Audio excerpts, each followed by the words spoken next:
Žilina je silné mesto, aspoň v piatok to teda platilo doslova. Pod Dubeň sa zišli tí najsilnejší chlapi z rôznych krajín Európy. Všetko to boli siláci zo slovanských krajín. Takéto slovanské majstrovstvá Európy sú iba v Žiline a u pretekárov majú svoju váhu. Je to atraktívne podujatie, ktoré majú v Žiline diváci veľmi radi, ťahanie kamiónov, ďalšie nejaké tie ťažké klády 200-kilové a pneumatiky od traktora ťahania, takže naozaj Žilinčania si to obľúbili a preto každý rok tu z týchto slovanských krajín veľmi radi pretekári chodia. Naša asociácia, Slovenská asociácia silných mužov, pôsobí na Slovensku od roku 99, takže má dostatočné kontakty na to, aby mohla zavolať toľkých pretekárov.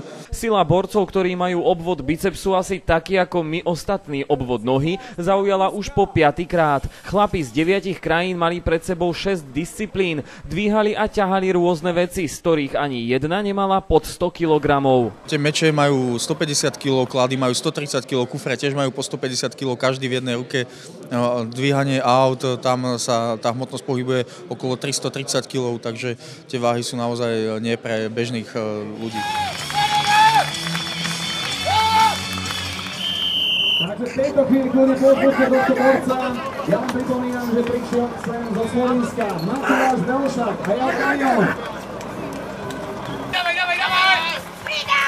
Každý z nich absolvuje zimnú prípravu, kde naberajú hmotu a strašne veľa sacharidov dávajú do seba. Potom, keď už sa ukáže peknejšie počasie, tak trénujú s tými disciplínami. Každý pretekár si nejak, ako také zadováži domov a trénuje s nimi. A potom každá tá súťaž v každom roku je pre nich tréningom.